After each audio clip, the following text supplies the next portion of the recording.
नमस्कार, न्यूज के इकलौते फैमिली शो न्यूज की पाठशाला में आप सभी का बहुत स्वागत। मैं हूं सुशांत सिन्हा। ये वो पाठशाला जहां सबकी क्लास लगती है। और सबसे पहले आपको बताऊं कि आज कौन कौन सा चैप्टर खोलने वाला हूं। निकल गई हेकड़ी, ट्रंप तो हेल्प हेल्प चिल्लाने लगे हैं बॉस। इधर पीएम मोदी ने युद्ध के बीच क्या खेल कर दिया आज आपको बताऊंगा। ईरान ने डोनाल्ड ट्रंप की ऐसी बुरी हालत कर दी कि अब चीन के सामने क्यों हाथ जोड़ने पड़ गए ट्रंप। युद्ध में बुरी तरह फंस गए ट्रंप, पैर पटक रहे। उधर ईरान ऐसी मिसाइलें मारने लग गया है कि अमेरिका को नचा रहा है। दुबई में फिर बड़ा धमाका, समंदर में गजब मार। ईरान अमेरिका वॉर और कितना भयावह होने वाला है, इसका चैप्टर आज खोलूंगा।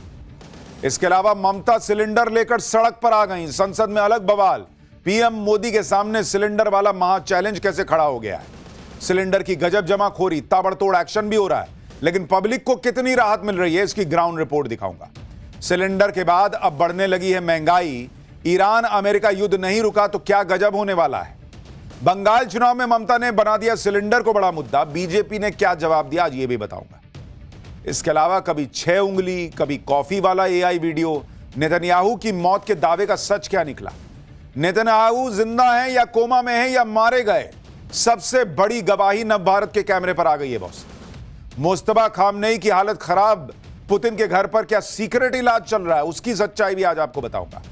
और आखिर में होगा हमारा स्पेशल सेगमेंट सोचा है कभी। आपने सोचा है कभी कि सुबह सुबह मुर्गा ही बांग क्यों देता है, मुर्गी क्यों नहीं? क्या मुर्गे को टेंडर मिला हुआ है कि तुम ही बांग दोगे, या मुर्गी सुबह सुबह सोई रह जाती है? क्या वजह है कि मुर्गा ही बांग देता है? सोचा है कभी? इसके बारे में आज बताऊंगा, लेकिन पहले दिन भर की बड़ी खबरों का रिवीजन, उसके बाद चला जाए।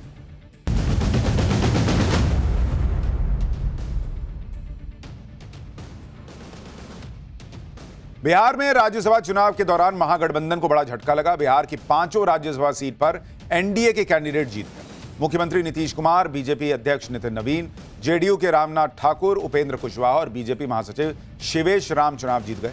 महागठबंधन के 4 विधायकों ने वोटिंग में हिस्सा ही नहीं लिया। इसकी वजह से 5वीं सीट भी एनडीए जीत गई। शराब नीति के केस में दिल्ली हाईकोर्ट ने अरविंद केजरीवाल, मनीष सिसोदिया को अपना जवाब दाखिल करने के लिए और वक्त दे दिया है। सीबीआई ने निचली अदालत के फैसले को चुनौती देते हुए हाईकोर्ट में अपील की है। हाईकोर्ट ने अरविंद केजरीवाल समेत 23 आरोपियों से जवाब दाखिल करने के लिए कहा था। कोर्ट में केजरीवाल की तरफ से बताया गया कि इस मामले में उन्होंने सुप्रीम कोर्ट में याचिका दी हुई। हाईकोर्ट में मामले की अब अगली सुनवाई 6 अप्रैल को। ओडिशा के कटक में एससीबी मेडिकल कॉलेज के ट्रॉमा सेंटर में अचानक आग लग गई। इस हादसे में इलाज के लिए भर्ती 10 मरीजों की मौत हो गई, जबकि 10 से ज्यादा लोग झुलस गए। राज्य सरकार ने मृतकों के परिवार के लिए 25 लाख रुपए के मुआवजे का ऐलान किया है। प्रधानमंत्री मोदी ने हादसे पर दुख जताया। पहाड़ों पर अचानक मौसम ने करवट ली है। जम्मू कश्मीर, हिमाचल और उत्तराखंड के कई इलाकों में भारी बर्फबारी से ठंड बढ़ गई है। रोहतांग में तो भारी बर्फबारी की वजह से 1000 से ज्यादा पर्यटक अटल टनल में फंस गए। सलमान खान की फिल्म बैटल ऑफ गलवान का नाम बदल दिया गया है। अब यह फिल्म मातृभूमि मे वॉर रेस्ट इन पीस होगा। साथ ही फिल्म का नया पोस्टर भी जारी किया गया है। मेकर्स की तरफ से कहा गया कि यह फिल्म किसी घटना का सीधा चित्रण नहीं है। फिल्म का नया नाम युद्ध के बजाय शांति का संदेश देता है।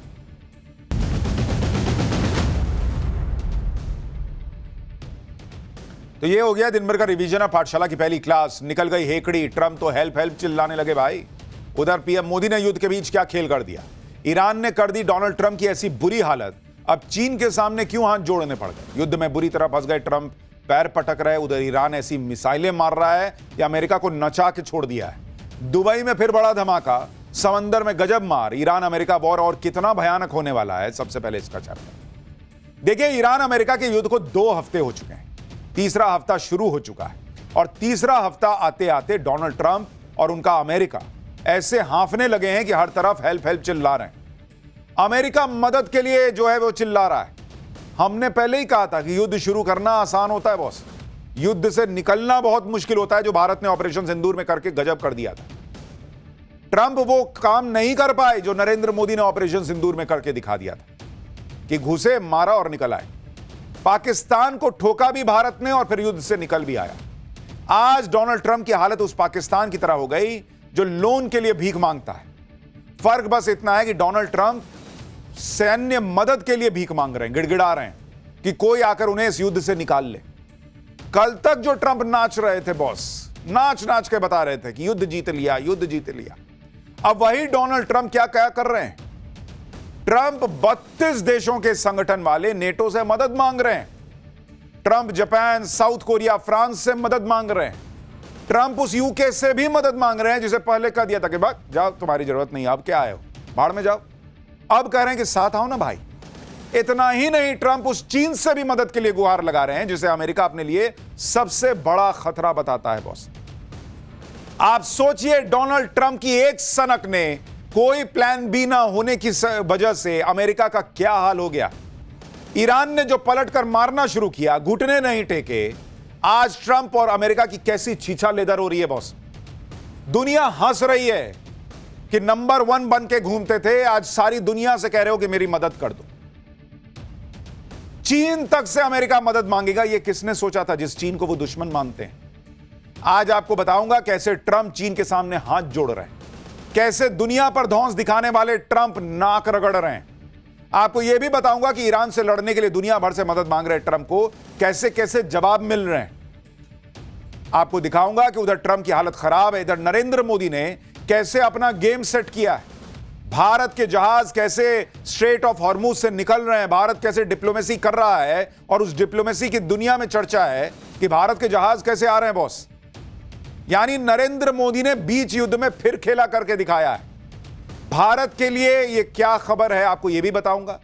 युद्ध में जो जो हो रहा है उसका ट्रेलर दिखाऊंगा। दुबई में क्यों बम फट रहे हैं, समुद्र में क्या हो रहा है, ट्रंप कैसे घुटनों पर आ गए हैं, और ईरान कौन सी नई मिसाइलें दाग रहा है जिसने अमेरिका को नचाकर छोड़ दिया है। सब दिखाऊं, उससे पहले एक झलक देखिए।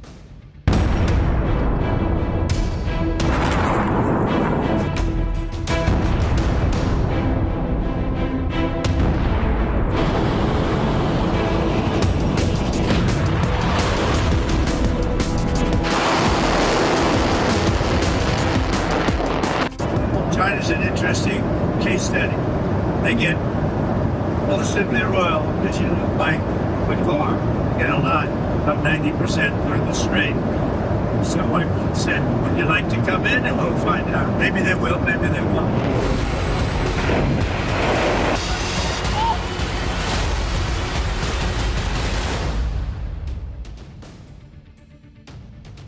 जब डोनाल्ड ट्रंप ने ईरान पर अटैक किया था, तब यह सोचा नहीं था कि ईरान के पास एक ऐसा कार्ड है जिसकी कोई काट ही नहीं, और यह कार्ड है स्ट्रेट ऑफ हॉर्मुज, जिसे बंद करके ईरान ने ट्रंप का पूरा खेल बिगाड़ कर रखा हुआ है। हालांकि हमने पाठशाला में यह युद्ध शुरू होने के पहले आपको स्ट्रेट ऑफ हॉर्मुज का पूरा इंपैक्ट क्या होगा उसके बारे में बताया था, लेकिन डोनाल्ड ट्रंप और उनकी टीम उस हनक में थे, मैं अमेरिका, मुझे कौन छू देगा, जाऊंगा, मारूंगा, निकल आऊंगा। ईरान ने भूत बना के छोड़ दिया। ईरान ने दुनिया के सामने अमेरिका को नंगा करके छोड़ दिया। बॉस, दुनिया देख रही है कि जिसको इतना ताकतवर समझा वो तो मदद मांग रहा है, हेल्प हेल्प चिल्ला रहा है। अमेरिका का सारा गुमान तोड़ दिया ईरान ने। स्ट्रेट ऑफ हॉर्मुज को ईरान ने युद्ध के अगले दिन बंद कर दिया, और तब से ईरान ने इसे खोला नहीं है। साफ कह दिया कि जो उसका दुश्मन है उसके लिए स्ट्रेट ऑफ हॉर्मुज नहीं खुलेगा। और इसी के साथ ट्रंप के साथ बड़ा कांड हो गया, क्योंकि हॉर्मुज स्ट्रेट खुला नहीं, सप्लाई रुकी हुई है, कच्चा तेल $100 के पास चला गया। दुनिया में हाहाकार मच रहा है, दुनिया बाप बाप कर रही है, और ऐसा बाप बाप कर रही है कि अमेरिका को बाप मानने से मना कर दिया है कई देशों ने। ईरान कह रहा है कि वो हॉर्मुज स्ट्रेट दुश्मनों के लिए खोलेगा ही नहीं, कच्चा तेल चाहे $200 क्यों ना चला जाए। ट्रंप पे दबाव बढ़ता जा रहा है। लोग सवाल कर रहे हैं कि खुलवाओ यार स्ट्रेट ऑफ हॉर्मुज, तुमने बंद करवाया है, तुम्हारे युद्ध की वजह से हुआ है, तुम्हारे वजह से हम फंसे हुए हैं, खुलवाओ इसको। लेकिन हॉर्मुज स्ट्रेट खुलवाना अमेरिका के अकेले के बूते की बात ही नहीं लग रही। वो ईरान को नहीं झुका पा रहा, कैसे स्ट्रेट ऑफ हॉर्मुज खुलवा देगा। इसलिए ट्रंप ने कहना शुरू कर दिया कि वैसे तो हमने ईरान की मिलिट्री कैपेसिटी तबाह कर दी, लेकिन उनके लिए समंदर में ड्रोन भेजना और माइंस बिछाना आसान है। क्यों भाई, तुम तो कहे थे, मैंने उनका पूरा ड्रोन फोड़ दिया, उनका सब कुछ तहस नहस कर दिया। अब ये ड्रोन कहां से आ रहे हैं? कागज का प्लेन बना के उड़ा रहे हैं क्या? कागज का ड्रोन बना के? इतना झूठा ये आदमी है ना, इसलिए इस पे भरोसा नहीं कर रही दुनिया। आगे ट्रंप ने कहा कि उन्हें उम्मीद है कि चीन, France, Japan, south Korea, UK और बाकी देश जो स्ट्रेट ऑफ हॉर्मुज के बंद होने से प्रभावित हैं, वो अपना वॉरशिप समंदर में उतार देंगे ताकि स्ट्रेट ऑफ हॉर्मुज के रास्ते को खुलवाया जा सके। ट्रंप कह रहे हैं कि उनका प्रशासन 7 देशों की मदद के लिए बातचीत कर रहा है। भाई साहब, आप सोचिए, डोनाल्ड ट्रंप मदद के लिए बातचीत कर रहे हैं, जिनका 1.5 हफ्ते पहले नवाबी का आलम यह था कि जब ब्रिटेन ने शुरू में नहीं भेजी मदद और कहा बाद में कि मैं मदद दूंगा, तो बोले तुम कौन हो यार जो अब आए हो, मैंने खत्म कर दिया ईरान को, अब नहीं चाहिए, जाओ भागो यहां से। आज वही डोनाल्ड ट्रंप अपनी हनक को बुलाकर अपनी सनक के चक्कर में ऐसा फंस गए कि 7 देशों से मदद मांग रहे हैं। सुनिए ट्रंप चीन और बाकी देशों से कैसे मदद मांग रहे हैं। कह रहे हैं कि यह बहुत अच्छा होगा अगर बाकी देश साथ आ जाएं, क्योंकि ईगो तो अंदर है ही, खुल के बोलने में थोड़ी लाज लगती है, लेकिन कह रहे हैं कि सब साथ आ जाए तो अच्छा होगा। देखिए भाई साहब का कैसे पूरा गुरूर जो है ना वो मिट्टी में मिल गया है। We're talking to other countries about working with us for the policing of the strait. We're always there for NATO. We're helping them with Ukraine. And it's got an ocean in between us. It'd be interesting to see what country wouldn't help us with a very small endeavor, which is just keeping the strait open. And by comparison, it's small because Iran has very little firepower left. China's an interesting case study. They get all the nuclear oil that you buy with farm, get a lot, about 90% through the strait. Someone said, would you like to come in and we'll find out. Maybe they will, maybe they won't. Other countries should help us. आप सोचिए Donald Trump और America की हालत कितनी खराब होगी कि उन्हें अपने दुश्मन चाइना से भी मदद मांगनी पड़ रही कि भाई तुम आओगे साथ में। युद्ध करने से पहले तो ट्रंप ने किसी ने इससे नहीं पूछा, तब तो आपने इन देशों से नहीं पूछा कि भाई मैं जा रहा हूं। अब जब वहां फंस गए तो कह रहे हैं कि भाई तू मदद कर दे, तू मदद कर दे, तू मदद कर दे। इसे आकर खत्म करो, ये कह रहे हैं इस युद्ध को। एक तरफ तो ट्रंप कह रहे हैं कि ईरान खत्म हो चुका है, सरेंडर करने वाला है, दूसरी तरफ दूसरे देशों से मदद भी मांग रहे हैं।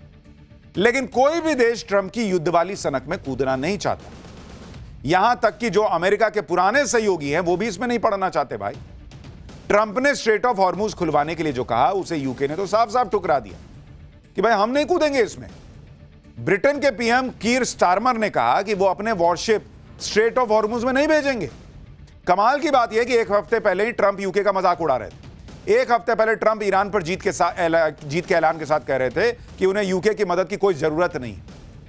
आप सोचिए यूके वो देश है जो अमेरिका का अहम साझेदार है, जो अमेरिका की कई लड़ाइयों में उसका साथ दे चुका है, कूद चुका है साथ में। इराक युद्ध में भी ब्रिटेन ने अमेरिका का साथ दिया था।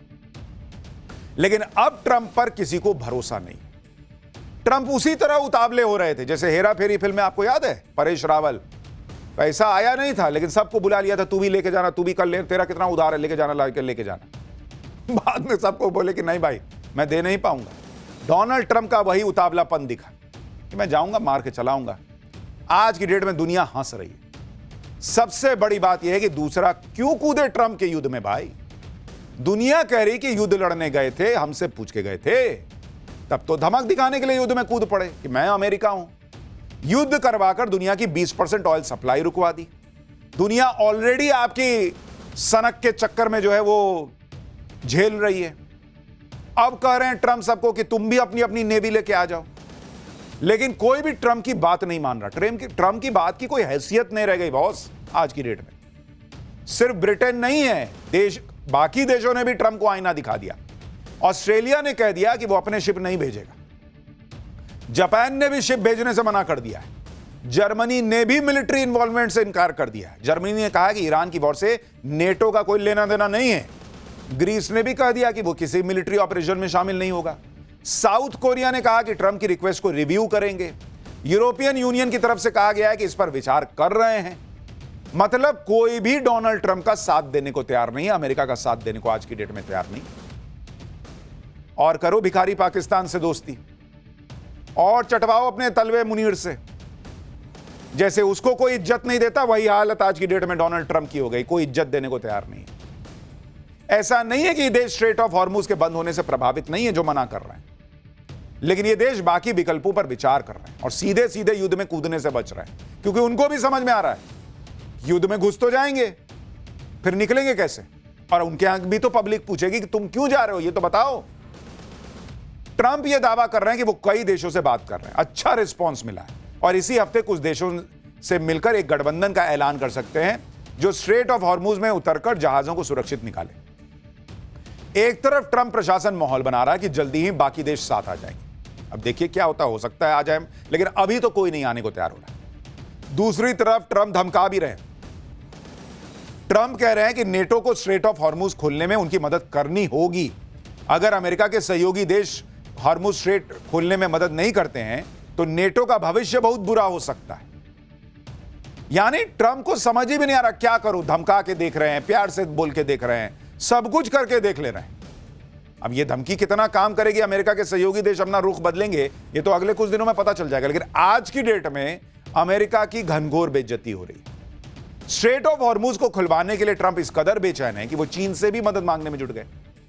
जब अमेरिका के सहयोगी देश ही साथ नहीं दे रहे तो चीन क्यों मदद करेगा? चीन तो मजे ले रहा है कि तुम मुझे घेरने निकले थे कि ईरान को फोड़ देंगे तो चीन को नुकसान होगा, स्ट्रेट ऑफ हॉर्मुज बंद हो गया तो चीन को तेल नहीं जाएगा। चीन को ऑलरेडी तेल जा रहा है, रशिया से वो अलग तेल ले रहा है, तेल निकल गया अमेरिका का। तो जिस चीन को तुम घेरने चले थे वो तुम्हारे साथ क्यों आएगा? चीन को तो अमेरिका अपना सबसे बड़ा खतरा बताता है, सबसे बड़ा कॉम्पिटिटर बताता है। चीन क्यों अमेरिका की मदद करेगा? भाई ट्रंप की रिक्वेस्ट पर चीन ने कहा कि पहले यह मिलिट्री ऑपरेशन बंद कर। हॉर्मुज स्ट्रेट में मिलिट्री उतारने के सवाल को चीन ने टाल दिया। उधर ट्रंप इशारों में चीन को भी धमका रहे हैं कि अगर मदद नहीं की तो इसी महीने के अंत में होने वाले अपने चीन दौरे को टाल देंगे। लेकिन सवाल तो यह है कि वॉर तो ट्रंप ने शुरू की, उसमें चीन क्यों कूदेगा भाई? अमेरिका का जितना नुकसान होगा उतना चीन का फायदा है। और ईरान के खिलाफ चीन एक्शन क्यों लेगा भाई? जबकि ऐसी खबरें हैं कि ईरान चीन के शिप को हॉर्मुज स्ट्रेट से गुजरने दे रहा है, तो फिर चीन क्यों कूदेगा इसमें? बेवकूफ है वो।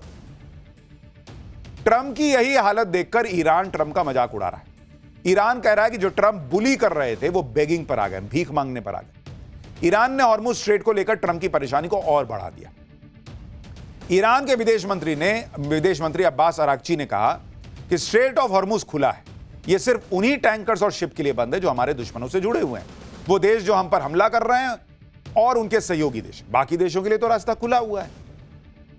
हॉर्मुज स्ट्रेट में फंसे जहाजों को लेकर ट्रंप परेशान, यूरोपीय देश के भी जहाज फंसे हुए हैं। लेकिन आप पीएम मोदी की डिप्लोमेसी देखिए बॉस। भयंकर युद्ध के बीच भारत ने अपने 2 जहाजों को स्ट्रेट ऑफ हॉर्मुज से पार करवा दिया। दोनों जहाज एलपीजी लेकर आ रहे हैं। इसमें शिवालिक नाम का एक जहाज गुजरात के मुद्रा पोर्ट पर आ भी चुका है। एक नंदा देवी जहाज भी है जिसके कल सुबह तक आने की उम्मीद है। दोनों एलपीजी जहाज हैं जो भारत आ रहे हैं। तो जो लोग ये सवाल खड़े कर रहे थे कि भारत किधर है, नहीं है, ईरान के लिए नहीं बोला, उसको बोला, इसको बोला, आज की डेट में ईरान के स्ट्रेट ऑफ हॉर्मुज से होते हुए 2 जहाज आ गए एलपीजी लेकर। तो पर्दे के पीछे बहुत खेल होता है बॉस। हर चीज सामने सामने हो जरूरी नहीं। और हमने आपको पाठशाला में बताया था कि मिडिल ईस्ट में करीब 1 करोड़ भारतीय रहते हैं। नरेंद्र मोदी उनके हित नहीं छोड़ सकते। उधर इजराइल है जिससे भारत की दोस्ती है, उसको भी नहीं छोड़ सकते। इधर ईरान है जिसके साथ क्या गलत हुआ नहीं हुआ उसको देखते हुए उससे भी बातचीत चल रही है। और उसका नतीजा है कि भाई हमारे जहाज आ रहे हैं। जब दुनिया के बड़े बड़े देशों के जहाज स्ट्रेट ऑफ हॉर्मुज में फंसे हैं, भारत अपने लोगों को, अपने जहाजों को, सबको सुरक्षित वापस ला रहा है। आप देखिए कि भारत का एक और जहाज जग लाडकी भी स्ट्रेट ऑफ हॉर्मुज से सुरक्षित गुजर गया है। यह जहाज 80,000 टन से ज्यादा क्रूड ऑयल लेकर यूएई से आ रहा है। हालांकि अभी भी स्ट्रेट ऑफ हॉर्मुज में भारत के 22 जहाज फंसे हुए हैं और उनको सुरक्षित निकालने के लिए तमाम प्रयास चल रहे हैं। इसके अलावा भारत 28 फरवरी से अभी तक युद्ध वाले जोन में 2,20,000 लोगों को भी सुरक्षित निकाल चुका है। अभी कुछ दिन पहले की बात है जब ईरान को लेकर विपक्ष माहौल बना रहा था कि भारत ने तो ईरान से संबंध बिगाड़ लिए, भारत के जहाज ईरान रोक रहा है और चीन के जहाज जाने दे रहा है। लेकिन नरेंद्र मोदी की डिप्लोमेसी की नाकामी जिसे बताया जा रहा था, वो पर्दे के पीछे ऐसी पलटी कि अब ये तस्वीर आ गई। आप देखिए कैसे धीरे धीरे चीजें भारत के पक्ष में आ रही, और ये सब अपने आप नहीं हो रहा। पीएम मोदी ने डिप्लोमेसी का जो मोर्चा संभाला उसका रिजल्ट है बॉस ये। आप देखिए 12 मार्च को पीएम मोदी ने ईरान के राष्ट्रपति से बात की थी। उसके 24 घंटे के अंदर विदेश मंत्री ने भी ईरान के विदेश मंत्री से बात की। युद्ध शुरू होने से लेकर अभी तक विदेश मंत्री एस जयशंकर ईरान के विदेश मंत्री से 4 बार बात कर चुके हैं। दावा है कि हर एक शिप की सुरक्षित वापसी के लिए भारत ईरान से लगातार बातचीत कर रहा है। भारत के विदेश मंत्री कह रहे हैं कि हमारी बातचीत के अच्छे नतीजे मिल रहे हैं, हम इस बातचीत को जारी रखेंगे। उधर ईरान के विदेश मंत्री ने भी कहा है कि भारत से किसी डील के तहत यह सब नहीं हो रहा, बल्कि भारत और ईरान के पुराने संबंधों के आधार पर यह सब हो रहा है। तो आप नरेंद्र मोदी से नफरत कर सकते हैं, किसी को नहीं पसंद आ सकते हैं, विपक्ष की पॉलिटिक्स हो सकती है, लेकिन यह मोदी की बात नहीं है बॉस।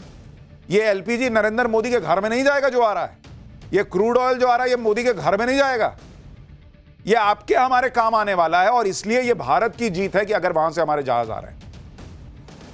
लेकिन ये जहाज आ रहे हैं, वो कितनी राहत देंगे वो अभी आगे बताऊंगा। एक तरफ तो डिप्लोमेसी से भारत वो अचीव कर रहा है जो दूसरे देश अचीव नहीं कर पा रहे, दूसरी तरफ डोनाल्ड ट्रंप है जिनके मुंह से डिप्लोमेसी की बातें नहीं बल्कि सब कुछ तहस नहस कर देने की बातें अब भी निकल रही। जिस वक्त लग रहा था कि ट्रंप ईरान युद्ध को अब खत्म करना चाहते हैं, उसी वक्त ट्रंप ने ईरान के खार्ग आइलैंड पर अटैक कर दिया, सबसे बड़ा अटैक, और युद्ध को और भड़का दिया। खार्ग आइलैंड पर अमेरिका ने उसी दिन बड़ा अटैक किया जिस दिन ट्रंप ने गाली बकते हुए ईरान को कहा था कि आज देखना इनका क्या करता हूं। इसी दिन अमेरिका ने खार्ग आइलैंड को पहली बार अटैक किया, जिसकी तस्वीरें आपको दिखा रहा हूं। जबकि इससे पहले अमेरिका ने 2 हफ्ते के युद्ध में खार्ग आइलैंड को छुआ भी नहीं था। यानी जब ट्रंप को कुछ समझ में नहीं आया क्या करूं, तो वो खार्ग आइलैंड में घुस गए। ट्रंप ने खार्ग आइलैंड को इसलिए नहीं छुआ था क्योंकि ईरान का 90% तेल खार्ग आइलैंड से निर्यात होता है। यहीं पर ईरान की स्टोरेज फैसिलिटी और टैंक है, टैंकर लोडिंग टर्मिनल और पाइपलाइन भी यहीं पर मौजूद है। कुल मिलाकर यह खार्ग आइलैंड ईरान की लाइफलाइन है। लेकिन ट्रंप ने इसे पहले इसलिए नहीं छुआ क्योंकि इससे युद्ध और भड़क जाता, दुनिया में तेल का संकट बढ़ जाता। लेकिन अब ट्रंप युद्ध में ऐसा फंसे हैं कि उन्हें आखिर में आकर खार्ग आइलैंड पर अटैक करना पड़ा। यह दिखाना पड़ा कि ईरान वॉर में उनके पास अभी भी पत्ते बचे हुए हैं। लेकिन आप यह भी देखिए कि अमेरिका ने खार्ग आइलैंड में अटैक किया तो वहां के तेल को निशाना नहीं बनाया बल्कि वहां सैन्य ठिकानों को निशाना बनाया, क्योंकि डोनाल्ड ट्रंप को अब भी अंदर ऐसे चुन्नू सी उम्मीद है कि कल को हम घुसेंगे और ये तेल लूट लेंगे। तो तेल नहीं फोड़ते हैं, बिजनेसमैन आदमी है बॉस। उन्होंने ईरान को मैसेज दिया कि देखो मैं यहां मार सकता हूं। ईरान झुकने वाला है, उसके बावजूद नहीं झुका। अमेरिका ने खार्ग आइलैंड में समंदर में बिछाने वाली बारूदी सुरंगों की फैक्ट्री, मिसाइल स्टोरेज बंकर और दूसरे सैन्य ठिकानों पर बम गिरा दिया, लेकिन ऑयल इंफ्रास्ट्रक्चर को निशाना नहीं बनाया। डोनाल्ड ट्रंप तेल छुएंगे, तेल में का ही तो असली खेल है। ट्रंप की नजरें ईरान के खार्ग आइलैंड पर टिकी हुई और खार्ग आइलैंड पर और हमले की वो धमकी दे रहे हैं। ट्रंप ने कहा कि सिर्फ मजे के लिए अमेरिका खार्ग आइलैंड पर और हमले कर सकता है। सुन रहे हैं आप इस आदमी का, आप लेवल देखिए सोचने का। कह रहा है कि मैं मजे के लिए मार सकता हूं। ऐसी धमकी देकर ट्रंप ईरान पर प्रेशर बढ़ा रहे हैं कि स्ट्रेट ऑफ हॉर्मुज खोलो। इसके अलावा यह भी दावा है कि अमेरिका 2500 सैनिक भी ईरान की धरती पर उतार सकता है। इस फैसले को लेकर यह बातें हो रही हैं कि क्या ट्रंप खार्ग आइलैंड पर कब्जा करने में लगे हुए हैं। जो हमने आपको कहा था कि इस आदमी के दिमाग में घूम फिर के पैसा पैसा पैसा चलता है।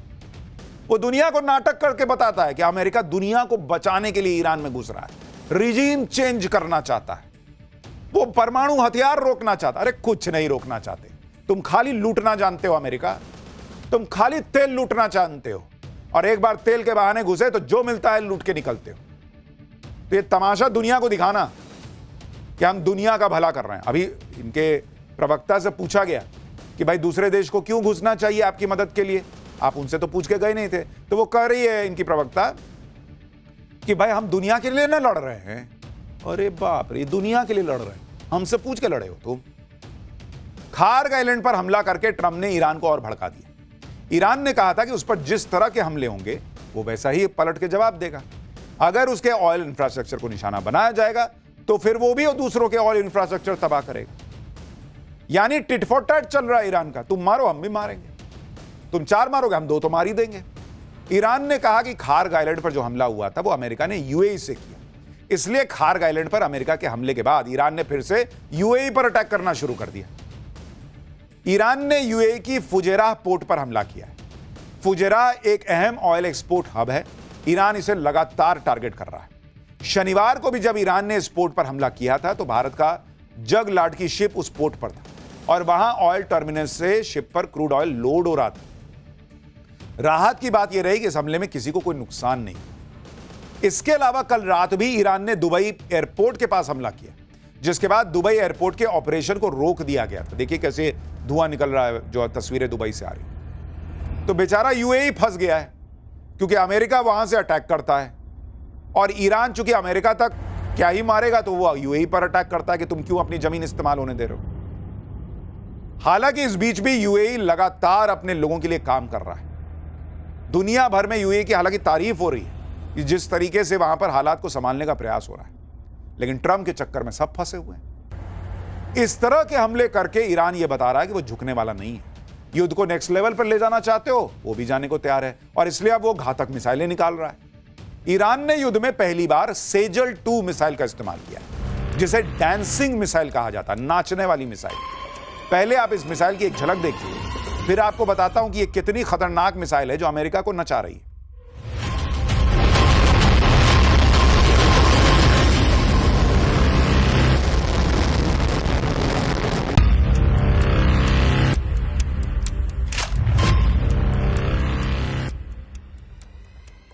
ईरान की नई मिसाइल को डांसिंग मिसाइल इसलिए कहा जाता है क्योंकि दावा है कि यह हवा में नाचती हुई दिशा बदलती है, जिससे आयरन डोम, पेट्रियट या थार्ड जैसे एयर डिफेंस सिस्टम इसे रोक पाने में हांफ जाते हैं। इस मिसाइल की रेंज 2000 किलोमीटर की, इसमें 700 से 1000 किलो तक का वॉरहेड लगाया जा सकता है।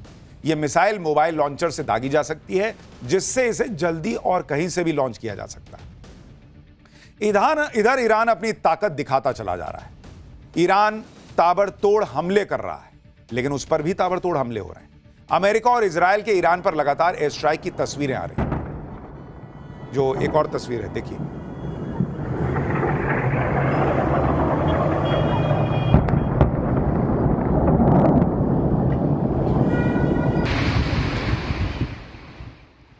तो यह युद्ध तो रुकने से रहा, अभी फिलहाल तो लग नहीं रहा।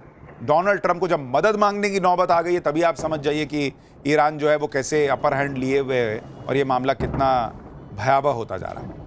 लेकिन पाठशाला में अब अगला चैप्टर, भाई यहां भी तो चल रहा है ना इसको लेकर बवाल। ममता सिलेंडर लेकर सड़क पर आ गई, संसद में अलग बवाल। पीएम मोदी के सामने सिलेंडर वाला महा चैलेंज कैसे खड़ा हुआ, सिलेंडर की गजब जमाखोरी, ताबड़तोड़ एक्शन। लेकिन पब्लिक को कितनी राहत मिल रही, ग्राउंड रिपोर्ट क्या बता रही। सिलेंडर के बाद अब बढ़ने लगी महंगाई, ईरान अमेरिका युद्ध नहीं रुका तो क्या गजब होने वाला है। और बंगाल चुनाव में ममता ने सिलेंडर को बड़ा मुद्दा बना दिया। बीजेपी क्या कर पाएगी, क्या जवाब दे पाएगी, अब इसका चैप्टर। ईरान और अमेरिका आपस में लड़ रहे हैं, पिस दुनिया रही है। जिन देशों में तेल गैस की सप्लाई बाहर से होती है वो सब फंसे हुए हैं। और हमारे सामने तो बहुत बड़ा चैलेंज आ गया, क्योंकि एलपीजी को लेकर ऐसा कोहराम मचा कि सड़क से लेकर संसद तक बवाल होने लगा। राजनीति में अब भी एलपीजी को लेकर गजब घमासान मचा हुआ है। संसद में वो बवाल हो रहा है जो आपने पहले नहीं देखा होगा। ममता बनर्जी तो सिलेंडर लेकर सड़क पर आ गई। आज बंगाल में कल ही चुनाव का ऐलान हुआ है और आज ही गैस सिलेंडर का मुद्दा ममता बनर्जी ने उठाकर सड़कों पर गदर मचा दिया। आप देखिए, महिलाओं के साथ वो आ गई कि सिलेंडर कहां है भैया, बताओ मोदी जी। इस राजनीति के बारे में आपको बताऊंगा, ये भी बताऊंगा कि अब एलपीजी को लेकर स्थिति क्या है, क्या हालात अब सुधरने की उम्मीद दिख रही है। अब सरकार वही कह रही है जो हमने पाठशाला में डे 1 पर कहा था। क्या कहा था आपको बताऊंगा, आपको ग्राउंड रिपोर्ट्स दिखाऊंगा, एलपीजी क्राइसिस को लेकर सिलेंडर की गजब जमाखोरी और कालाबाजारी कैसे चल रही है वो भी दिखाऊंगा।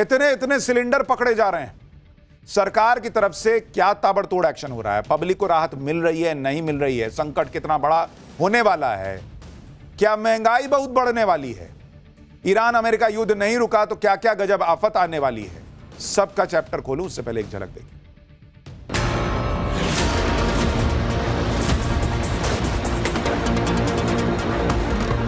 वो स्थिति यही है कि एलपीजी गैस ना मिलना बहुत बड़ी समस्या हो गई है। स्थिति अभी चिंताजनक है, लेकिन हमारे डोमेस्टिक एलपीजी कंज्यूमर्स को एलपीजी की सप्लाई की जा रही है।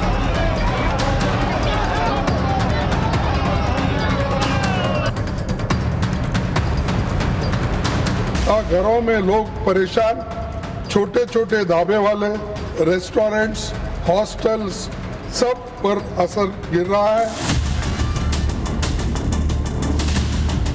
कालाबाजारी कर रही है सरकार और सरकार में मिले हुए लोग।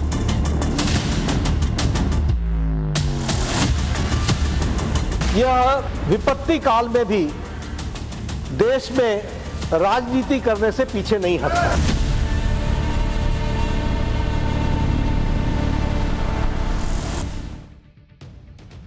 एलपीजी पर मचे घमासान के बीच राजनीति में कैसे गदर मचा हुआ है, पहले वो देखिए। आज भी एलपीजी के मुद्दे पर कांग्रेस और इंडी वालों ने संसद भवन के बाहर, संसद के अंदर, सड़क पर इस मुद्दे को उठाया। संसद के बाहर मकर द्वार पर विपक्ष के सांसदों ने सिलेंडर के कटआउट लेकर प्रदर्शन किया। वहीं यूथ कांग्रेस के कार्यकर्ताओं ने रैली निकालकर संसद के घेराव की कोशिश की। बवाल बढ़ने पर पुलिस ने यूथ कांग्रेस के कार्यकर्ताओं को हिरासत में ले लिया। संसद के अंदर कांग्रेस अध्यक्ष मल्लिकार्जुन खड़गे ने एलपीजी संकट का मुद्दा उठाया। एक बार मल्लिकार्जुन खड़गे को सुनिए, फिर आपको बताता हूं कि अब सरकार इस पर क्या कह रही है। घरों में लोग परेशान, छोटे छोटे ढाबे वाले, रेस्टोरेंट्स, हॉस्टल्स सब पर असर गिर रहा है। कम्युनिटी किचन्स से लेकर सभी रसोई तक बंद है। पर ही एमईसीएमबी और दूसरे कमर्शियल यूजर्स को भी एलपीजी सिलेंडर्स में मिलने की भारी दिक्कत हुई है। ये चिंता की बात है कि कई एस्टैब्लिशमेंट ने अपने ऑपरेशन सीमित बंद कर दिए हैं। लेकिन एलपीजी पर बवाल और हंगामे के लिए सरकार ने कांग्रेस और विपक्ष पर पलटवार कर दिया। सरकार कह रही है कि कांग्रेस और विपक्ष ऐसे वक्त में पॉलिटिक्स करने से बाज नहीं आ रहा, जब वैश्विक संकट का समय। एक बार सुनिए जेपी नड्डा क्या कह रहे हैं। मुझे दुख है कि हमारे विपक्ष, विशेष करके इंडियन नेशनल कांग्रेस, यह विपत्ति काल में भी देश में राजनीति करने से पीछे नहीं हटता। यह विपत्ति कोई भारत के कारण नहीं आई है, इसमें भारत का कोई योगदान नहीं है। लेकिन जो अंतर्राष्ट्रीय स्थिति हुई है, उस अंतर्राष्ट्रीय स्थिति में आज हम सब लोग जानते हैं कि ये क्राइसिस आया है। कांग्रेस और उसके सहयोगी लगातार एलपीजी के मामले में सरकार को घेर रहे हैं। एलपीजी सिलेंडर्स की कालाबाजारी के आरोपों पर अखिलेश यादव ने कहा कि सरकार और उनसे जुड़े लोग खुद ही कालाबाजारी कर रहे हैं। इसके साथ अखिलेश यादव ने अपनी पार्टी के कार्यकर्ताओं से एलपीजी सिलेंडर के लगी लाइनों की तस्वीरें शेयर करने की भी अपील की। सुनिए एक बार उनको भी। फिर विपक्ष को इस तरीके से कहना कि विपक्ष के लोग कालाबाजारी कर रहे हैं, अरे कालाबाजारी कर रही है सरकार और सरकार में मिले हुए लोग। मैं अपने एक एक कार्यकर्ता से कहूँगा कि जहाँ जहाँ लाइन लगी है उसकी तस्वीर पार्टी कार्यालय को भेजी जाए। कम से कम सरकार तो जाने की लाइनें कहाँ लगी हैं। हमारे बहुत सारे साथी घबरा जाते हैं लाइन दिखाने में। एलपीजी को लेकर हम पाठशाला में ये बात पहले दिन से कह रहे हैं कि स्थितियां सामान्य नहीं हैं। वॉर की वजह से जो सप्लाई रुकी है उसका इंपैक्ट जमीन पर दिख रहा है। आज पेट्रोलियम मंत्रालय ने भी इस बात को आखिरकार माना कि क्रूड ऑयल का पर्याप्त स्टॉक देश में है, लेकिन एलपीजी सप्लाई को लेकर अब भी थोड़ी चिंता बनी हुई। हालांकि इसके बावजूद देश भर में एलपीजी डिस्ट्रीब्यूशन शिप की तरफ से गैस सप्लाई के ड्राई आउट की कोई रिपोर्ट नहीं आई है। घरों और हॉस्पिटल्स में एलपीजी सप्लाई बिना किसी रुकावट के होती रहे, यह सुनिश्चित करना प्राथमिकता है। यानी पेट्रोलियम मंत्रालय भी अब मान रहा है कि थोड़ा संकट तो है। सुनिए एक बार वो क्या कह रहा है, फिर आपको बताता हूं कि एलपीजी सप्लाई सुनिश्चित करने के लिए सरकार ने क्या नए फैसले लिए। स्थिति अभी चिंताजनक है, लेकिन हमारे डोमेस्टिक एलपीजी कंज्यूमर्स को एलपीजी की सप्लाई की जा रही है और डिस्ट्रीब्यूटरशिप्स पर कोई ड्राई आउट रिपोर्टेड नहीं है। मैं आपको ये भी बताना चाहूँगी कि आपके माध्यम से हम बार बार कंज्यूमर से अपील कर रहे थे कि ऑनलाइन बुकिंग करें। उसकी वजह से ऑनलाइन बुकिंग में इंक्रीज हुआ है। स्थिति अभी चिंताजनक है। आज जाकर इन्होंने माना कि स्थिति चिंताजनक है। जो हमने आपको डे 1 पाठशाला में आंकड़ों के साथ बताया था कि जब इतना एलपीजी, इतना क्रूड ऑयल बाहर से आता है और वो पूरा रास्ता ठप पड़ गया, रुक गया, तो कैसे स्थिति सामान्य हो सकती थी बॉस। और हमने कहा था, प्लेन में भी जाते हैं ना, पायलट बोलता है मौसम खराब है, कुर्सी की पेटी बांध लीजिए, छुपाता नहीं है। वैसे ही बोलना था कि भाई ये संकट है, आपको थोड़ा, आपसे थोड़ा सहयोग चाहिए। पेट्रोलियम मंत्री तो बोल के निकल लिए कि ना कोई दिक्कत नहीं, कोई दिक्कत नहीं, सब चकाचक है। पब्लिक जो सड़क पर है, जो लाइन में लगी है, जिसका खाना नहीं बन रहा है, उसको समझ में नहीं आ रहा है। वो हरदीप पुरी की बात सुन के घर में खाना अपना पेट भर लेगी। आज आप मान रहे हो ना कि भाई स्थिति चिंताजनक है, और आप सिर्फ डोमेस्टिक की बात कर रहे हो। जो कमर्शियल हैं, जिनका रोजी रोटी उससे चलता है, मान लीजिए कोई रेस्टोरेंट नहीं चल रहा, वहां काम करने वाले लोग, उसकी डिलीवरी पहुंचाने वाले लोग, उनकी जिंदगी प्रभावित नहीं हो रही है। एलपीजी की जिस तरह से डिमांड बढ़ी है, उसमें सरकार अब कोशिश यह कर रही है कि एलपीजी की सप्लाई से डिमांड का लोड कम किया जाए। इसलिए पेट्रोलियम मंत्रालय कह रहा है कि लोग पैनिक बुकिंग ना करें, डिजिटल बुकिंग प्लेटफॉर्म्स का इस्तेमाल करें और एलपीजी डिस्ट्रीब्यूटर्स के यहां जाकर गैर जरूरी लाइन ना लगाएं। डिस्ट्रीब्यूटर लेवल पर सिलेंडर का डाइवर्जन ना हो, इसके लिए डिलीवरी ऑथेंटिकेशन कोड का कवरेज 53% से बढ़ाकर 72% कर दिया गया। एलपीजी की जमाखोरी न हो इसके लिए गैस बुकिंग के लिए ई-केवाईसी अनिवार्य कर दिया गया है, जिससे सिलेंडर का डाइवर्जन, जमाखोरी, कालाबाजारी न हो पाए। एलपीजी सप्लाई पर लोड कम करने के लिए लोगों से यह भी कहा गया है कि अगर मुमकिन है तो एलपीजी से पीएनजी पर शिफ्ट हो जाए। इसके अलावा जिनके पास पीएनजी की सप्लाई है, यानी पाइपलाइन से गैस आती है, उनसे कहा गया है कि अपना एलपीजी कनेक्शन सरेंडर कर दीजिए, सिलेंडर भरा नहीं जाएगा। इसके साथ ही सरकार ने कई राज्यों में कमर्शियल गैस की सप्लाई शुरू करने की भी बात कही है। इससे घरेलू गैस के कमर्शियल इस्तेमाल पर कुछ हद तक रोक लग सकेगी। अब सीधा सीधा प्रश्न यह है कि आप ये सारा मेजर तभी कर रहे हैं ना, ये सारे रास्ते तभी ढूंढ रहे हैं ना जब कोई दिक्कत आपको दिख रही है। और पब्लिक से कहना कि पैनिक बाइंग, आपको कैसे पता कि लाइन में जितने लोग खड़े हैं सब पैनिक बाइंग कर रहे हैं? मैंने आपको पहले भी कहा कि इस घर में करोड़ों ऐसे लोग हैं जिनके पास 2 सिलेंडर नहीं है बॉस। अगर उसका एक खत्म हो गया है तो वो पैनिक बाइंग है क्या? एक आधा हो गया होगा तो निकाल के आधा लेके नया तो नहीं ले लेगा आधा देके? पब्लिक को ऐसा मत कहिए कि उसको लाइन में लगने में मजा आ रहा है कि चलते हैं वहीं पर रील देखते रहेंगे, गप अप करेंगे, आ जाएंगे। बहुत सारे लोगों की जेन्युइन समस्या है बॉस, और हम लोग खुद ऐसे लोगों से मिल रहे हैं, अपने आसपास मिल रहे हैं जो कह रहे हैं कि नहीं मिला बॉस, बाहर से खा रहे हैं या दिक्कत आ रही है खाने में। सरकार के कितने नेता जो हैं वो सड़क पर हैं लोगों के साथ, बताइए जरा। नहीं होना चाहिए उनको? यही पब्लिक आपको चुन के वहां भेजी है ना, तो इनके बीच जाइए, इनमें से पूछिए किसको ज्यादा जरूरत है, कैसे मदद कर सकते हैं। सब ट्विटर पे डाल रहे हैं सब ठीक है, सब ठीक है। एलपीजी सिलेंडर की डिमांड वॉर के पहले कितनी थी और वॉर के बाद अचानक कितनी बढ़ गई, आपको यह भी एक बार समझा देता हूं ताकि आपको स्थिति समझ में आए कि हो क्या रहा है। देखिए, वॉर के पहले और वॉर के बाद, वॉर के पहले क्या स्थिति थी और वॉर के बाद इसकी क्या स्थिति, इससे आपको थोड़ा समझ में आएगा कि लोग क्या कर रहे हैं, क्यों कर रहे हैं। एलपीजी बुकिंग का आपको दिखा रहा हूं कि क्या स्थिति थी वॉर के पहले। 56 लाख सिलेंडर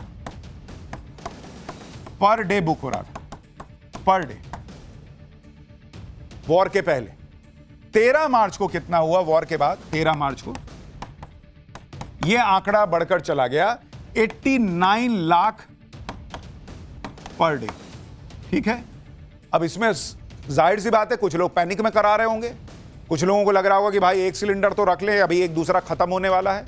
सबकी अपनी अपनी जरूरत होगी, सब तो ऐसा नहीं है कि मजे के लिए आगे होंगे ना हम कुछ प्रेशर बना देते हैं सरकार पे। और अब क्या है भाई, कुछ लोगों को मिल गया तो अब की डेट में ये घट के जो है वो 77 लाख सिलेंडर पर डे हो गया। तो भाई कम हुआ, लेकिन जरूरत तो अभी भी है। एलपीजी सप्लाई पर एक बड़ी राहत तब मिली जब ईरान के साथ बातचीत करके अपने तेल टैंकर लाने में भारत सरकार कामयाब रही। 2 टैंकर जिन पर एलपीजी लदी थी वो 14 मार्च को स्ट्रेट ऑफ हॉर्मुज क्रॉस कर चुके थे। एक तो आज भारत पहुंच भी गया, दूसरा टैंकर अब कल सुबह आने वाला है। आज पहुंचे टैंकर शिवालिक और कल आने वाले टैंकर नंदा देवी को मिलाकर 92,712 मीट्रिक टन एलपीजी की सप्लाई भारत को मिल जाएगी। 92,712 मीट्रिक टन एलपीजी आने का मतलब है कि घरेलू एलपीजी सिलेंडर जो 14.2 केजी का होता है उसके 65 से 55 लाख सिलेंडर भरे जाएंगे। यानी अगर आप इन दोनों जहाज को मिला दीजिए तो इन दोनों जहाज से जो एलपीजी आ पा रहा है उससे ऑलमोस्ट एक दिन का सिलेंडर जो है वो सप्लाई हो पाए। तो देखने में आंकड़ा कम लगता है कि दो आए, अब एक ही दिन का तो हो पाएगा, कैसे होगा। लेकिन इसमें बड़ी बात यह है कि 2 आ गए मतलब रास्ता बन रहा है कि और आ सकते हैं। तो एक पॉजिटिव चीज ये है। इस सब के बीच गैस की कालाबाजारी को रोकने के लिए सरकार ने बड़ा एक्शन लिया है। सरकार ने बताया कि राज्य सरकारों के साथ तालमेल करके अलग अलग जगहों पर रेड डाली जा रही है। यूपी, हरियाणा, आंध्र प्रदेश, मध्य प्रदेश, असम, मिजोरम में एलपीजी सिलेंडर्स की कालाबाजारी करने वालों पर कार्रवाई हुई। ऑयल मार्केटिंग कंपनियां भी एलपीजी सिलेंडर्स की कालाबाजारी रोकने के लिए एक्शन में। अब तक 1100 से ज्यादा डिस्ट्रीब्यूटर्स की जांच की जा चुकी है। लेकिन अफसोस यह है कि यह करना पड़ रहा है। आप सोचिए इस देश में कैसे लोग हैं जो आपदा में अवसर ऐसी चीजों में निकाल रहे हैं कि जमाखोरी कर रहे हैं। दिल्ली में भी एलपीजी सिलेंडर की कालाबाजारी रोकने के लिए ताबड़तोड़ एक्शन हो रहे हैं।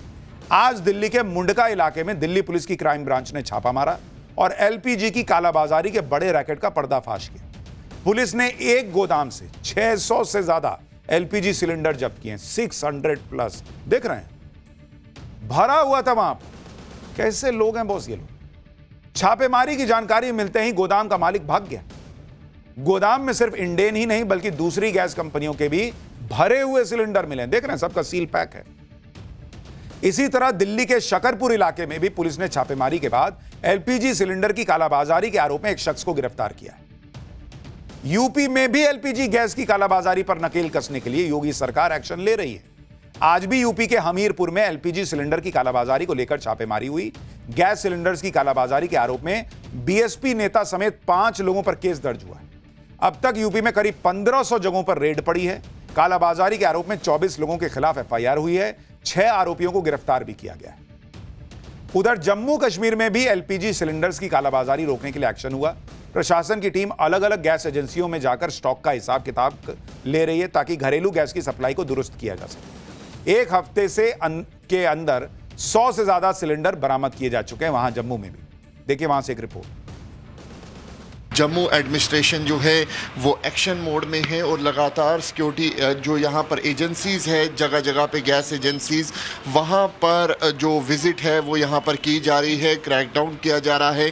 तस्वीरों में आप साफ तौर पे देख सकते हैं जो एडीसी जम्मू हैं उन्होंने यहाँ पे सरप्राइज़ विज़िट जो है वो यहाँ पर किया है और यहाँ पे जो कर्मचारी हैं गैस एजेंसी के उनसे यहाँ पर जो बातचीत है वो यहाँ पर की जा रही है।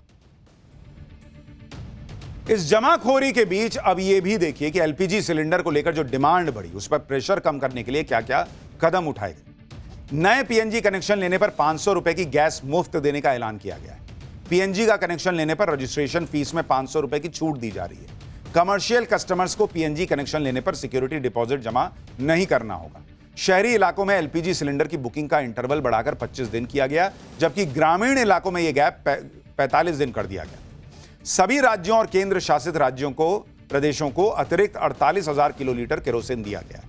इसके साथ ही सभी राज्यों को कोयला भी दिया गया है। कंज्यूमर्स को एलपीजी गैस के विकल्पों जैसे पीएनजी, इलेक्ट्रिक कुकटॉप का इस्तेमाल करने के लिए बढ़ावा दिया जा रहा है। एलपीजी को लेकर हो रहे बवाल के बीच आप यह भी देखिए कि बिजली से चलने वाले इंडक्शन चूल्हों की डिमांड कई गुना बढ़ गई। जो दुकानदार पहले हफ्ते महीने में 1-2 इंडक्शन चूल्हे बेच पाते थे, अब उनके पास स्टॉक नहीं बच पा रहा है। कई ऑनलाइन प्लेटफॉर्म पर तो इंडक्शन चूल्हा आउट ऑफ स्टॉक हो चुका है। मुंबई में इंडक्शन चूल्हों की डिमांड में आई उछाल पर हमारे सहयोगी की एक रिपोर्ट देखिए।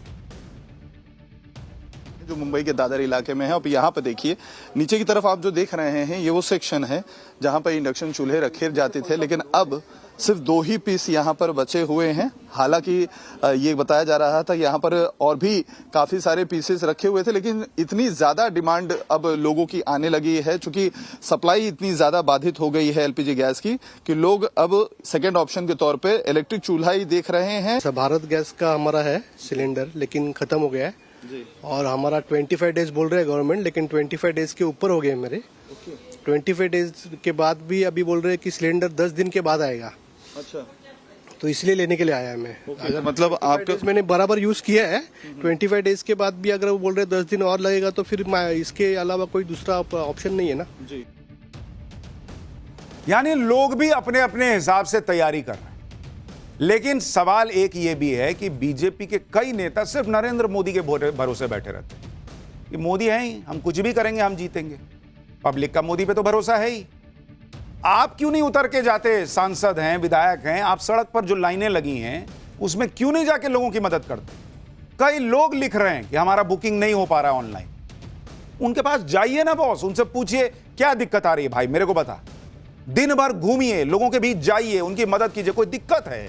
इसी बात के लिए ना नेता बने हैं। भारत तो किसी तरह पब्लिक को युद्ध के असर से बचाए हुए भी है बॉस। पड़ोसी पाकिस्तान देख लीजिए, यहां रमजान के महीने में गैस और पेट्रोल की कमी से अलग हाहाकार मचा है। पाकिस्तान में यह हाल है कि 2 महीने के लिए सरकारी वाहनों को 50% तेल कम कर दिया गया। सरकारी दफ्तरों में नया सामान खरीदने पर रोक है। रसोई गैस की कमी से वेडिंग फंक्शन में मेहमानों की लिमिट्स 200 कर दी है इन लोगों ने। शादियों में 1 डिश रूल लागू कर दिया गया है पाकिस्तान में कि शादी में लोगों को बुला रहे हो, एक कोई डिश खिला दो। ये हाल है पाकिस्तान का बॉस। शादी कर लो, चलो कर लो, करना है तो, लेकिन एक कोई खाना खिला देना बस। भाई बिरयानी और एक ही टोप बना दे रहे होंगे कि चिकन बिरयानी खाओ भाई साहब निकलो। पाकिस्तान में गाड़ियों की स्पीड लिमिट कम कर दी गई है कि गाड़ी धीरे धीरे चलेगी तो ज़्यादा माइलेज देगी तो पेट्रोल बचेगा। पाकिस्तान में पब्लिक कह रही है कि अगर दोबारा मौका मिले तो वो भारत में रहना पसंद करेंगे। काश उनके पूर्वज भारत में रुक गए होते तो ज़्यादा अच्छा होता। देखिए पाकिस्तान की पब्लिक क्या कह रही है। पहली बात तो है कि ये इंडिया का लीडरशिप का कमाल है कि इस हालत में, वॉर के इस हालत में वो लोग वहाँ से गुजर रहे हैं, परमिशन ले रहे हैं, किसी से भी ले रहे हैं तो वो ले रहे हैं, तो ये उनका लीडरशिप का कमाल है। मैं कह रहा हूँ काश दोबारा मौका मिले और मैं अपने दादा परदादा को बोल सकूं भाई जिधर तुसी बैठे सी ना उत्थे वापस चले जाओ। फिरोजपुर था वहाँ का, इंडिया का शहर है फिरोजपुर, फरीदकोट बड़ा ज़बरदस्त है, वहाँ पे भी काश के मेरे माँ बाप वहाँ से ना आए हुए हो। देखा है कि पाकिस्तान की मईशत पिछले कुछ सालों में अभी इंटरनल शॉक से बाहर नहीं निकली थी कि एक बड़ा एक्सटर्नल शॉक आ गया, और इस एक्सटर्नल शॉक की वजह से ऑयल प्राइसेस बढ़ गई, जो कि पाकिस्तान में महंगाई का मेजर वजह बनती है। भारत और एक आध कंट्री छोड़कर हमने शायद ही किसी को छोड़ा कि जिससे हमने पैसा ना लिया हो, तो जाहिर है हमने तो सभी से पैसा पकड़ रखा है। यानी पाकिस्तान में हाय तौबा मची, वो भारत की तरफ देख रहे हैं कि देखो यार भारत में अभी भी पेट्रोल की कीमत नहीं बढ़ी है। भारत में शादियों में कोई बैन नहीं लगा है कि एक डिश बना के खिला देना और निपटा देना बारातियों को। भारत में एलपीजी की दिक्कत है। बार बार हम पाठशाला में वो मुद्दा इसलिए उठा रहे हैं क्योंकि जमीन पर पब्लिक को परेशानी हो रही है बॉस, अपने देश के लोगों को परेशानी हो रही है। नहीं बताइएगा कैसे ठीक होगा मामला, लेकिन फिर भी अगर आप दुनिया भर से कंपेयर कीजिएगा तो भारत अभी भी बहुत बेहतर स्थिति में। हाँ, उसको बेस्ट करना है, किसी को कमी नहीं होने देनी है, इसके लिए लगे रहना है। लेकिन उधर देखिए युद्ध में एक से एक चीज चलती है भाई। पाठशाला में अगला चैप्टर देखिए, कभी 6 उंगली, कभी कॉफी वाला एआई वीडियो। नेतन्याहू की मौत के दावे का सच क्या निकला? नेतन्याहू जिंदा है, कोमा में है या मारे गए, सबसे बड़ी गवाही नव भारत के कैमरे पर आ गई। मुस्तफा खामनेई की हालत खराब है, पुतिन के घर पर क्या सीक्रेट इलाज चल रहा है, इसकी सच्चाई क्या निकली? अब इसका चैप्टर देखिए। युद्ध सिर्फ तोप गोलों से नहीं लड़ा जाता, युद्ध में एक लड़ाई नैरेटिव की भी होती है। और ईरान युद्ध के बीच पिछले कुछ दिन से इजराइल के प्रधानमंत्री बेंजामिन नेतन्याहू की बहुत चर्चा है। पूरा सोशल मीडिया इन बातों से भरा पड़ा है कि नेतन्याहू जिंदा हैं या मर गए। नेतन्याहू के बारे में जितने मुंह उतनी बातें हो रही हैं, बाकायदा डिटेल्स के साथ दावे किए जा रहे हैं कि नेतन्याहू जिंदा हैं या नहीं है। ईरान ने नेतन्याहू से बदला लेने की कसम खाई हुई है और अब नेतन्याहू की मौत की वायरल चर्चा सब तरफ है। क्या ईरान ने अपनी बदला लेने की कसम पूरी कर ली है? सिर्फ नेतन्याहू ही नहीं बल्कि ईरान के सुप्रीम लीडर मुस्तफा खामनेई को लेकर भी कई तरह के कयास दिख रहे हैं। आप देखिए कि नेतन्याहू और मुस्तफा खामनेई पर कहा जा रहा है, एक तो कहा जा रहा है कि नेतन्याहू की मौत हो चुकी है, दूसरा कहा जा रहा है कि नेतन्याहू बुरी तरह से घायल हैं, कोमा में है, इजराइल इस खबर को छुपा रहा। फिर कहा जा रहा है कि मुस्तफा खामनेई भी बुरी तरह घायल हैं और खामनेई रूस में पुतिन के घर पर सीक्रेट इलाज करा रहे हैं। यानी जितने मुंह उतनी बातें चल रही हैं, इंफॉर्मेशन वॉरफेयर चल रहा है जिसमें दोनों तरफ से अलग अलग दावे किए जा रहे हैं। लेकिन इसकी सच्चाई क्या है? इन खबरों में कोई सच्चाई है भी या सिर्फ अफवाह है? नेतन्याहू की मौत की चर्चा बहुत हैरान करने वाली है क्योंकि वो हाई सिक्योरिटी के बीच रहते हैं। ऐसे में सोशल मीडिया पर लोग अपने अपने हिसाब से अटकलें लगा रहे हैं। नेतन्याहू जिंदा है, मारे गए, मुस्तफा खामनेई कहां है, ईरान में है, रूस चले गए, क्या वो भी घायल हैं? सबकी सच्चाई आज आपको बताऊंगा। नेतन्याहू की मौत पर जो चर्चा चल रही है उसको लेकर सबसे बड़ी गवाही क्या आई है, उनकी 6 उंगली, उनके कॉफी वाले एआई वीडियो का सच क्या है, सब बताऊं उससे पहले एक झलक देखिए।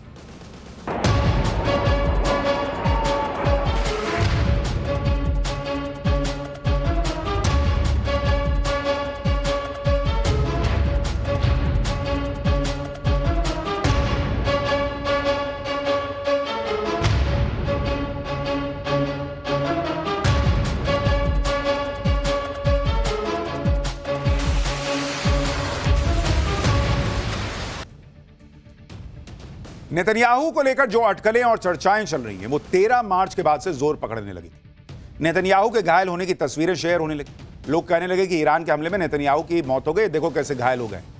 इमारत के मलबे में फंसे नेतन्याहू की तस्वीरें वायरल की गई। इसी दौरान नेतन्याहू के गायब होने को लेकर मीम बनाए जाने लगे। लोग मीम शेयर करके कहने लगे कि नेतन्याहू गायब है, आखिरी बार नेतन्याहू को 6 उंगलियों के साथ देखा गया था। नेतन्याहू की 6 उंगलियों की भी बड़ी चर्चा हो रही है। एक वीडियो वायरल है जिसमें नेतन्याहू के हाथ में 6 उंगलियां दिखाई जा रही हैं और इसी के आधार पर कहा जा रहा है कि नेतन्याहू चूंकि दुनिया में है नहीं, इसलिए उनका AI वीडियो जो है वो इजराइल डाल रहा है। इतना ही नहीं, इजराइल की मिलिट्री काउंसिल की बैठक से भी नेतन्याहू गायब थे, जिससे इन चर्चाओं को और बल मिला। साथ ही नेतन्याहू सोशल मीडिया पर कुछ दिनों से कुछ पोस्ट भी नहीं कर रहे। ईरान युद्ध के बाद नेतन्याहू लगातार सोशल मीडिया पर अपडेट दे रहे थे, लेकिन पिछले कुछ दिनों से नेतन्याहू के सोशल मीडिया हैंडल्स में से दिन में एक ही पोस्ट आ रही है। इससे भी लोग शक कर रहे हैं। इन सारी चर्चाओं के बीच नेतन्याहू का एक वीडियो सामने आता है। इसमें नेतन्याहू अपनी मौत की खबरों का मजाक बना रहे हैं, 6 उंगलियां होने के को झूठ बता रहे हैं। एक कॉफी शॉप में बनाए गए इस वीडियो ने नेतन्याहू की मौत की चर्चाओं पर ही सवाल खड़े कर दिए। पहले इस वीडियो को देखिए, फिर आपको दिखाता हूं कि इस वीडियो को लेकर क्या बवाल मच गया।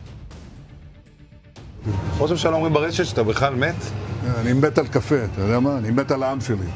איך הם מתנהגים, פנטסטי. אתה רוצה לספור את מספר אצבעות? אתה יכול להראות לנו? פה. פה. ראית? יפה מאוד. לחיים, קצת להתאוורר, אבל ליד מרחב מוגן. והעמידה שלכם היא מדהימה, נותנת כוח לי, לממשלה, לצה"ל, למוסד. तो ये नेतन्याहू का वो वीडियो है जो कल ही बाहर आया और उस पर 10,000 सवाल खड़े हो गए। इसमें तो नेतन्याहू अपनी उंगलियां दिखा रहे हैं कि देखो मेरी 6 उंगली नहीं है, मैं ठीक हूं। लेकिन इस वीडियो ने सवालों को खत्म करने के बजाय और सवाल पैदा कर दिए। नेतन्याहू ने यह वीडियो शेयर किया जिससे उनकी मौत को लेकर चर्चाएं खत्म हो जाए, लेकिन सोशल मीडिया पर इस वीडियो को लेकर तमाम तरह के सवाल खड़े होने लगे। लोगों ने वीडियो में नेतन्याहू का चेहरा और दूसरे इवेंट में नेतन्याहू का चेहरा मैच कराया और उसके आधार पर कहा कि यह नेतन्याहू है ही नहीं, क्योंकि वीडियो में नेतन्याहू की नाक कुछ ज्यादा ही सपाट दिख रही है। देख रहे हैं, एक में एकदम तीखी नाक दिख रही है, दूसरे में नहीं दिख रही। लोग कह रहे हैं ये अलग आदमी है। सोशल मीडिया पर एक शख्स ने लिखा कि वीडियो में नेतन्याहू ने कॉफी से भरे कप को उठाया, उसमें कॉफी लबालब भरी हुई थी, लेकिन कॉफी छलकी नहीं। आप देख रहे हैं, लोगों ने स्लो मोशन में वीडियो दिखाया कि देख रहे हैं एकदम इससे हिल रहा है, लेकिन गिरा कैसे नहीं बॉस? तो लोग कह रहे हैं कि कॉफी जो है वो गिरी नहीं, इसका मतलब है कि ये जो है AI वीडियो है। इसी तरह से कुछ लोगों ने कहा कि कॉफी पी उन्होंने तो यहां पे नहीं है, झाग से मूछ बन जाता है, तो वो मूछ एक फ्रेम में दिख रहा है, दूसरे में गायब हो जा रहा है। कुछ लोग कह रहे हैं कि कॉफी पी है तो कॉफी कम ना होनी चाहिए थी। देखिए, एक घूंट लगाया, उसके बाद हाथ में लेके बोलने लगे, लेकिन कॉफी उतनी की उतनी है। तो ना झाग कम हो रहा है ना कॉफी कम हो रही है, ये कैसे हो सकता है? इसलिए लोग कहने लगे कि भाई ये जो है AI वीडियो है और नेतन्याहू को कुछ हो गया, इसलिए झूठा वीडियो डाला जा रहा है। लोग तो ये भी कह रहे हैं कि ये वीडियो नया नहीं है, बल्कि 2024 का है, जब नेतन्याहू इसी कॉफी शॉप पर गए थे, क्योंकि बिल में 2024 की तारीख लिखी हुई है। कुछ लोगों ने तो ये तक कह दिया कि ये वीडियो कोरोना काल का है, क्योंकि नेतन्याहू के गार्ड्स ने मास्क पहना हुआ है। लेकिन अगर ये कोरोना काल का है, 2024 का है, तो नेतन्याहू इसमें अपनी 6 उंगलियों की बात कैसे कर रहे हैं? वो तो अभी अभी सवाल उठा है। इन सारे दावों और चर्चाओं की सच्चाई आपको आगे बताऊंगा, लेकिन पहले एक और वीडियो देखिए। नेतन्याहू ने जो वीडियो शेयर किया उसमें लोगों ने एक बहुत अनयूजुअल बात नोट की। नेतन्याहू जैसे ही अपना हाथ जैकेट की जेब में डालते हैं तो पॉकेट अपने आप अचानक पीछे आ जाता है। ये देखिए, ये हाथ गया अंदर, ये देखिए हाथ अंदर गया, और इसके बाद लोगों ने कहा कि ये क्या है जी, ये हाथ अंदर जा रहा है और उसके बाद पॉकेट पीछे आ गया। ये क्लिप नेतन्याहू के उसी वीडियो से निकाली है लोगों ने, जो कल शेयर किया गया था। लोग कह रहे हैं कि ये कैसा मैजिकल पॉकेट है, जो हाथ आधा अंदर जाए तो पॉकेट खुद पीछे आके कवर कर लेती है। एक शख्स ने कहा कि नेतन्याहू ने कॉफी पी तो उनके होठों पर कॉफी सिप करने का मार्क बन गया, जैसे मूछें बन जाती हैं, लेकिन अगले ही पल नेतन्याहू के होठों से यह सिप मार्क गायब हो गया। ये सारी कड़ियां जोड़ के लोगों ने कहा कि ना, ये AI है। दोनों फ्रेम के बीच में एक कट आता है और हो सकता है कि इस दौरान नेतन्याहू ने होठ को साफ किया हो, लेकिन लोग कह रहे हैं कि ये AI से किया गया है। नेतन्याहू का ये वीडियो AI से बनाया गया है। इसे साबित करने के लिए लोगों ने नेतन्याहू के चेहरे पर ईरान के सुप्रीम लीडर मुस्तफा खामनेई का चेहरा फिट कर दिया, और लोगों ने कहा कि इस तरह से तो इजराइल के कॉफी शॉप में मुस्तफा खामनेई पहुंच गए। ये देखिए, वहीं एक शख्स ने तो AI से वीडियो कैसे बनाते हैं और किस तकनीक का इस्तेमाल करते हैं ये दिखाते हुए एक वीडियो शेयर किया। जैसे फिल्मों में कंप्यूटर जनरेटेड इमेजरी के जरिए इंसान को शेर या चीता बना दिया जाता है, वैसे ही किसी दूसरे इंसान से वीडियो रिकॉर्ड करा के उसको नेतन्याहू बना दिया गया, ये दावा किया गया। नेतन्याहू को लेकर सोशल मीडिया पर भले ही जो भी कहा जा रहा हो, लेकिन इस बात से इनकार नहीं किया जा सकता कि अगर ऐसा कुछ होता तो अब तक दुनिया में हंगामा मच गया। दूसरा, आप ये भी देखिए कि इजराइल में डेमोक्रेसी है, वहां विपक्ष भी है। अगर नेतन्याहू की मौत हो गई होती तो वहां विपक्ष को पता जरूर चलता, कुछ ना कुछ विपक्ष कहता, लेकिन ऐसा कुछ नहीं हुआ, कोई सवाल नहीं उठ रहा। दुनिया भर की सीक्रेट एजेंसीज कुछ ना कुछ कहती। नेतन्याहू बहुत ही हाई सिक्योरिटी के बीच रहते हैं, मोसाद भी नेतन्याहू की सुरक्षा में लगी रहती है। इस तरह की खबरें बड़े देशों से नहीं छुप सकती। रूस चीन की एजेंसीज को तो पता लग ही जाता। अगर नेतन्याहू मर गए होते तो खबर बाहर आ जाती, इतने दिन नहीं छुप सकती। जैसे अगर खामनेई की मौत हुई तो छुपी क्या? कुछ दिनों पहले ही नेतन्याहू के भाई ईडो नेतन्याहू और इजराइल के राष्ट्रीय सुरक्षा मंत्री की मौत की खबर आई थी, जो बाद में गलत साबित हुई। हो सकता है कि नेतन्याहू से जुड़ी खबर भी गलत हो सकता है कि नेतन्याहू घायल हुए हों या कोई बीमारी हुई हो, या फिर वो अपनी लोकेशन डिस्क्लोज ना करना चाहते हो इसलिए वीडियो में ना आ रहे हो। तमाम तरह की बातें हो सकती है।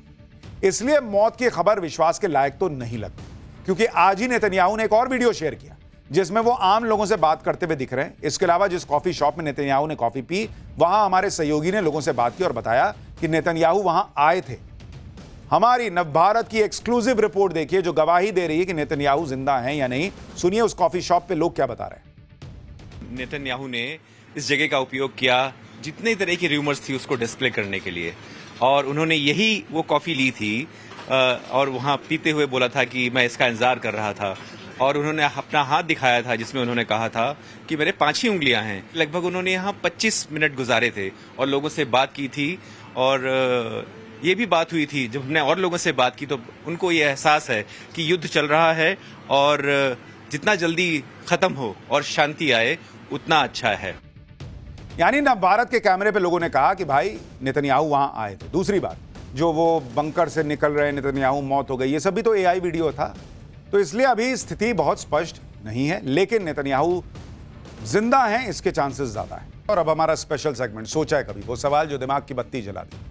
आपने कई बार सुना होगा कि सुबह सुबह मुर्गा बांग देता है, लेकिन कभी सोचा कि मुर्गा ही बांग क्यों देता है, मुर्गी क्यों नहीं? क्या मुर्गी सुबह लेट से उठती है?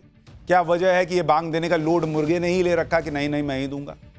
आज इसके बारे में आपको बताता हूं। दरअसल मुर्गे के सुबह सुबह बांग देने के पीछे का विज्ञान बड़ा दिलचस्प है।